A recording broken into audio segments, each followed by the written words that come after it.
இன்றைக்கி ஒரு டிஃப்ரெண்ட்டான பிரேஸ்லெட் தான் நம்ம வந்துட்டு பண்ண போகிறோம். இந்த பூ சாம் வந்துட்டு எடுத்திருக்கேன். ஸோ ஃப்ளவர் சாம் எடுத்துட்டு ஐப்பின் ஆட் பண்ணிவிட்டு கட் பண்ணிவிட்டு இதை அப்படியே நம்ம வளைச்சி விட்டுட்டு இன்னொரு ஐப்பின் ஆட் பண்ணிவிட்டு அதை அப்படியே டைட் பண்ணி எடுத்துக்கிறணும். அதுக்கப்புறம் ஒரு சாம் ஆட் பண்ணிவிட்டு கட் பண்ணிவிட்டு வளைச்சி விட்டுட்டு திருப்பி ஒரு ஐப்பினை வந்துட்டு ஆட் பண்ணிவிட்டு திருப்பி இதே வந்துட்டு நம்ம ரொட்டேஷனாக நம்ம வந்துட்டு பண்ண போகிறோம். ரிப்பீட்டடாக இந்த மாதிரி ஒரு 4 சாம் நம்ம வந்துட்டு ஆட் பண்ணிக்கிறணும். ஸோ இந்த மாதிரி எண்டிங்கில் பார்த்திங்கன்னா ஒரு செயினை வந்துட்டு ஆட் பண்ணிவிட்டு அந்த ஐப்பின்லேயே ஆட் பண்ணி நான் வந்துட்டு கட் பண்ணி எடுத்துக்கிறேன். ஸோ இந்த மாதிரி 4 சாம்ஸ் ஆட் பண்ணி எடுத்துக்கிறேன்.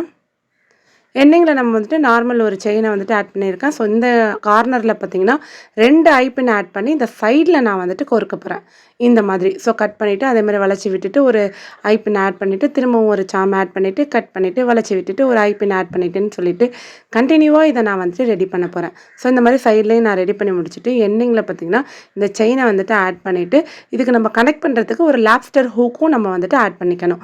ஸோ இந்த மாதிரி லாப்ஸ்டர் ஹூக்கும் ஆட் பண்ணியிருக்கனால இது அட்ஜஸ்டபிள் பிரேஸ்லெட் அப்படிங்கிறனால இதை அட்ஜஸ்ட் பண்ணி நம்ம வந்துட்டு வேர் பண்ணி இதே மாதிரி வந்துட்டு 2 வந்துட்டு நான் ரெடி பண்ணேன். 2 ஹேண்டுக்கும் போடுற மாதிரி ரெடி பண்ணேன். இதை இப்படி தான் வேர் பண்ணணும். ஸோ அட்ஜஸ்ட் பண்ணி நம்ம வந்துட்டு வேர் பண்ணிக்கலாம்.